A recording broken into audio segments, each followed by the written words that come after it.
Saraswati academy के online platform पे एक बार फिर आपका स्वागत है। कल जो हमने लेक्चर लिया था या जो हमारा लास्ट लेक्चर था उसके अंदर हमने Newton laws of motion discuss किया था। अब आज का हमारा जो लेक्चर है उसके अंदर हम क्या डिस्कस करेंगे? आज के लेक्चर में हम डिस्कस करेंगे कंजर्वेशन लॉज या संरक्षण नियम। अब मैकेनिक्स के अंदर डिफरेंट टाइप के कंजर्वेशन लॉज हैं। अब वो कंजर्वेशन लॉज कौन कौन से वो हम यहाँ पर डिस्कस करेंगे।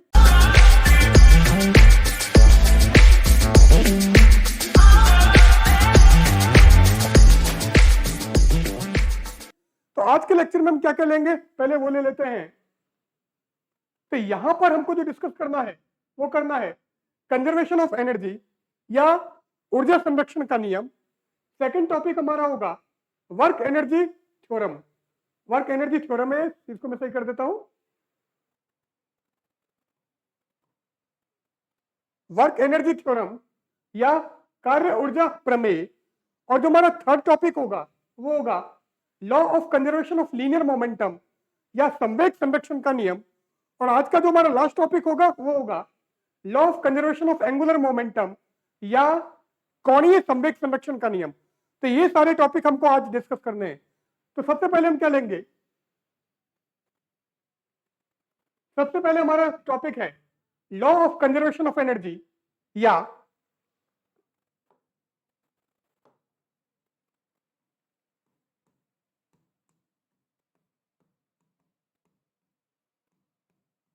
ऊर्जा संरक्षण का नियम। अब law of conservation of energy या ऊर्जा संरक्षण का नियम आपने लोअर क्लासेस में लिया है, वही हम यहां पर डिस्कस करेंगे। तो law of conservation of energy क्या बोलेगा या ऊर्जा संरक्षण का नियम क्या कहता है? इसके according to this law energy can neither be created nor be destroyed, only it can change from one form to another. तो ये क्या बोलता है? एनर्जी को न तो आप क्रिएट कर सकते हो न इसको डिस्ट्रॉय कर सकते हो। तो एनर्जी को ना तो हम क्रिएट कर सकते हैं नहीं डिस्ट्रॉय कर सकते हैं, तो क्या कर सकते हैं? केवल आप इसके एक फॉर्म से दूसरे फॉर्म में चेंज कर सकते हो। पर किसी भी आइसोलेटेड सिस्टम की जो टोटल एनर्जी होगी वो हमारी कांस्टेंट रहेगी। तो ऊर्जा को ना तो उत्पन्न कर सकते हैं ना तो क्रिएट कर सकते हैं तथा न इसको डिस्ट्रॉय कर सकते हैं नष्ट कर सकते हैं। केवल इसका फॉर्म चेंज कर सकते हो, इसका रूप परिवर्तित कर सकते हो। जैसे आप केमिकल एनर्जी से इलेक्ट्रिकल एनर्जी बना सकते हो जो हम सेल में करते हैं। तो सेल में क्या होता है? केमिकल एनर्जी का इलेक्ट्रिकल एनर्जी में कन्वर्जन होता है या रासायनिक ऊर्जा का विद्युत ऊर्जा में रूपांतरण होता है। इसी टाइप से जब आप साइकिल चलाते हो तो वहां पर क्या होता है? आपकी मैकेनिकल एनर्जी जो है वो वर्क में चेंज हो रही है, ऊर्जा आपकी कार्य में परिवर्तित होती है और जो आपकी गाड़ी है वो आगे बढ़ती है। तो इस टाइप से फॉर्म चेंज कर सकते हो। अब जैसे मैं इस पेन को ड्रॉप करता हूं तो अगर मैं किसी भी पेन को ड्रॉप करूं तो अभी यहां पर क्या है? पोटेंशियल एनर्जी है, स्थितिज ऊर्जा है। जैसे मैं इसको ड्रॉप करता हूं यहां पर क्या होगा? आपकी काइनेटिक एनर्जी में चेंज हो गई, गतिज ऊर्जा में परिवर्तित हो गई है। पर टोटल एनर्जी हर केस में आपकी सेम रहेगी, कांस्टेंट रहेगी। तो इसको मैं यहां पे लिख देता हूं। तो ऊर्जा संरक्षण का नियम क्या बोलता है? ऊर्जा को न तो उत्पन्न किया जा सकता है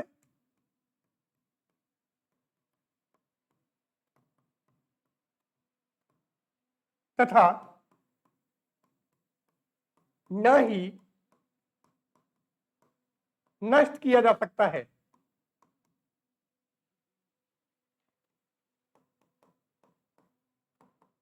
So energy can neither be created nor be destroyed. इसे केवल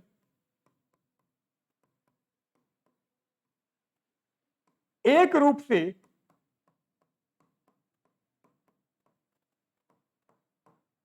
दूसरे रूप में परिवर्तित किया जा सकता है, परिवर्तित किया जा सकता है। तो एनर्जी ना आपकी क्रिएट होगी ना ही डिस्ट्रॉय होगी, केवल इसका फॉर्म चेंज होगा। और क्या लिखा हुआ है?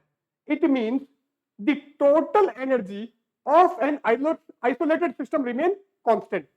तो किसी भी आइसोलेटेड सिस्टम या किसी भी विलगित निकाय की कुल ऊर्जा संरक्षित रहती है, टोटल एनर्जी हमारी कांस्टेंट रहती है, नियत रहती है। तो मैं यहां पर लिख देता हूं, अर्थात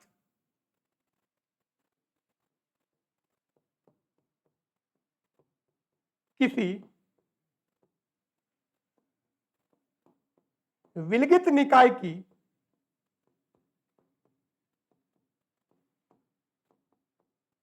कुल ऊर्जा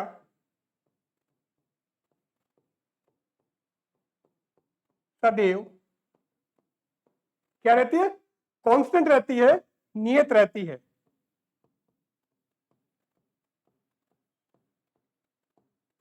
तो एनर्जी को ना तो क्रिएट कर सकते हैं, ना ही डिस्ट्रॉय कर सकते हैं, केवल इसका फॉर्म चेंज कर सकते हो, इसकी रूप परिवर्तित कर सकते हो। पर किसी भी आइसोलेटेड सिस्टम या विलगित निकाय की कुल ऊर्जा संरक्षित रहेगी, नियत रहेगी, टोटल एनर्जी हमारी कांस्टेंट रहेगी इन अ कंजर्वेटिव फोर्स फील्ड। अब कंजर्वेटिव फोर्स फील्ड क्या है, इसके बारे में हम आगे डिस्कस करेंगे। तो in a conservative force field the total mechanical energy is constant. तो हिंदी में लिख देता हूं, कंजर्वेटिव फोर्स फील्ड का मतलब हो गया संरक्षित बल क्षेत्र। तो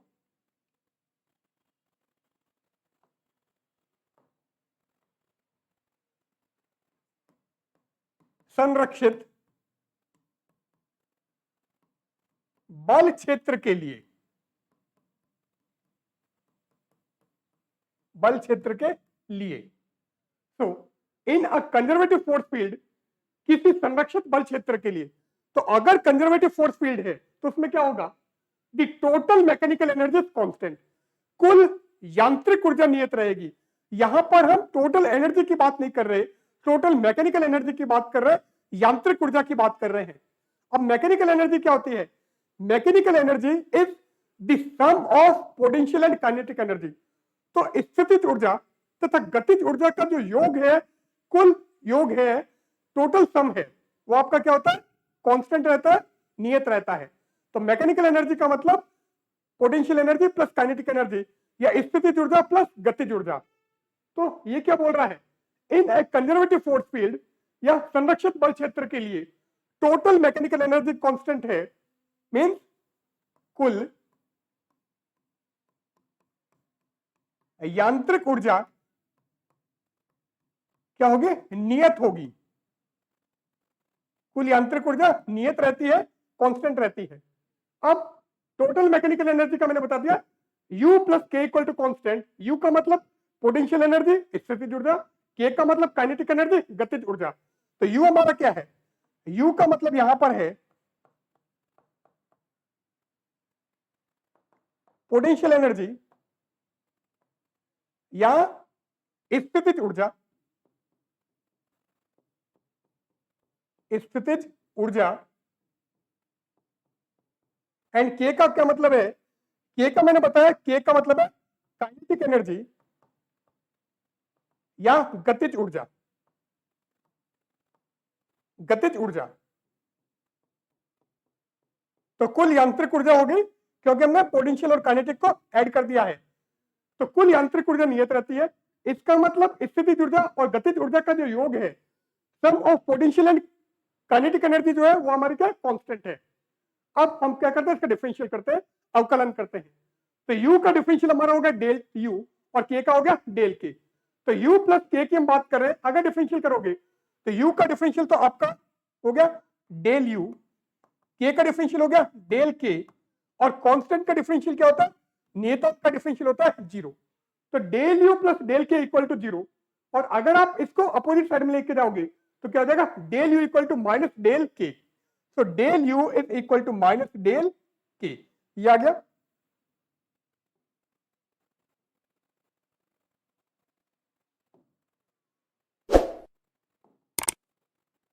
now del u equal to minus del k आया है, डेल यू का मतलब मैंने बताया था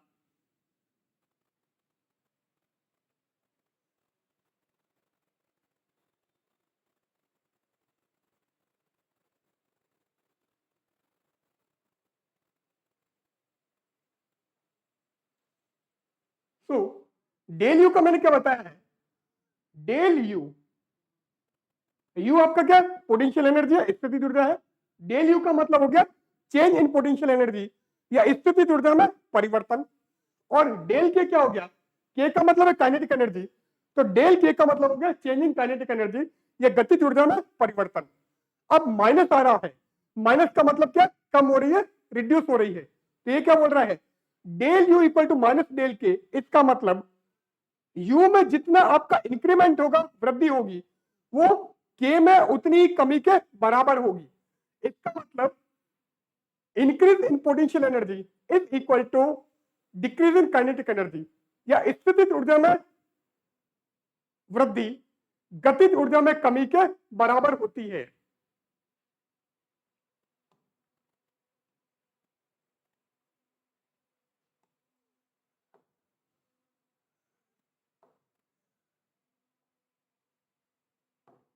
So thus the increase in potential energy of a system will always be equal to the loss of kinetic energy। मतलब स्थितिज ऊर्जा में वृद्धि, किसी भी निकाय की स्थितिज ऊर्जा में वृद्धि उस निकाय की गतिज ऊर्जा में कमी के बराबर होती है। तो मैं यहां पे लिख देता हूं,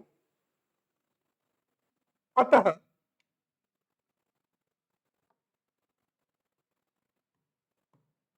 अतः किसी निकाय की स्थितिज ऊर्जा में वृद्धि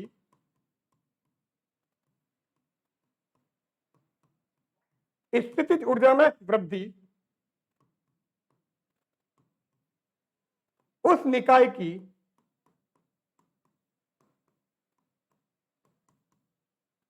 गतिज ऊर्जा में कमी,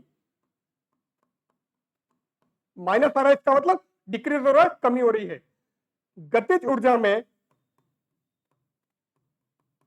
कमी के बराबर होती है, कमी के बराबर होती है।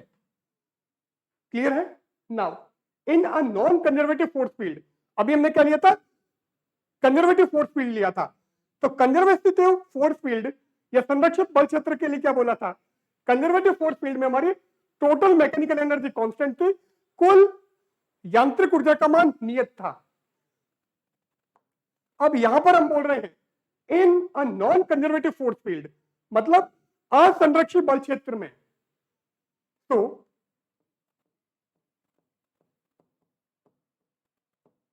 असंरक्षित बल क्षेत्र में the total mechanical energy is not constant. वहां पर आपकी टोटल मैकेनिकल एनर्जी कांस्टेंट थी, कुल यांत्रिक ऊर्जा क्या था, नियत थी, कांस्टेंट थी। यहां पर ये बोल रहा है total mechanical energy is not constant, कुल यांत्रिक ऊर्जा का मान नियत नहीं होगा। तो कुल यांत्रिक ऊर्जा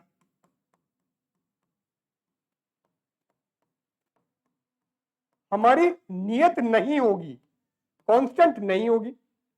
अब यांत्रिक ऊर्जा में मैंने कहा था पोटेंशियल और काइनेटिक को मिलाते हो तो आपको क्या मिलता है, कुल यांत्रिक ऊर्जा मिलती है।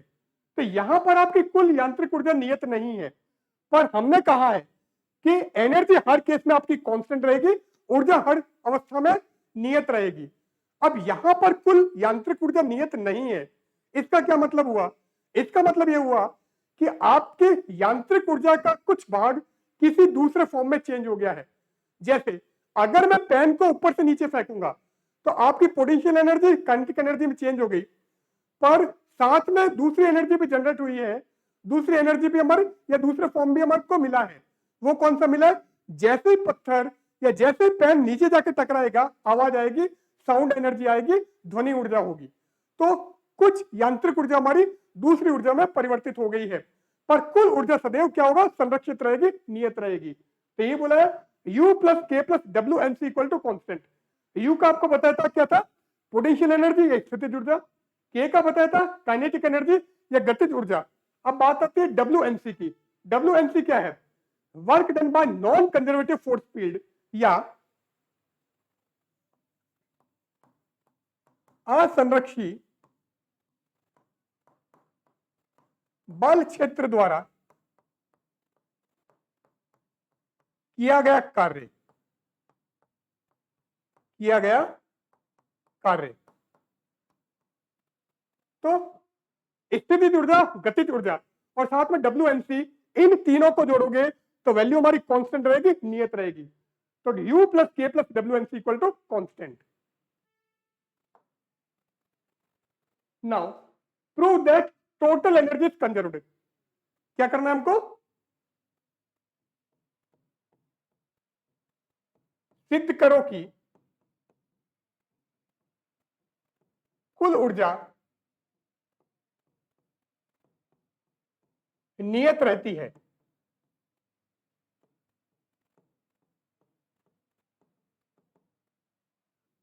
Prove that total energy is conserved. ये सिद्ध करो कि कुल ऊर्जा नियत रहती है, संरक्षित रहती है। अब कंजर्व्ड लिखा है तो इसलिए इसको मैं चेंज कर देता हूं, यहां पर मैं लिख देता हूं संरक्षित रहती है। ये प्रूव करना है। अब इसको कैसे करोगे वो हम ले लेते हैं। तो इसके साथ में हमारा आज का लेक्चर एंड हो रहा है। आज हमने क्या किया है? आज हमने डिफरेंट टाइप के कंजर्वेशन लॉज पढ़े हैं और साथ में हमने वर्क एनर्जी थ्योरम भी ली है, कार्य ऊर्जा प्रमेय भी ली है। तो अगर आपको ये पूरा लेक्चर देखना हो तो आप क्या करोगे? आप हमारा सरस्वत एकेडमी जो ऐप है उसको डाउनलोड कीजिए, उस पर यह आपको कंटेंट पूरा मिल जाएगा। तो बहुत जल्दी मिलते हैं एक नए वीडियो के साथ में। आप इस वीडियो को लाइक कीजिएगा, शेयर कीजिएगा और अगर आपने अभी तक हमारा चैनल सब्सक्राइब नहीं किया है तो सब्सक्राइब जरूर कीजिएगा। तो बहुत जल्दी मिलते हैं नए कंटेंट के साथ, तब तक के लिए गुड बाय।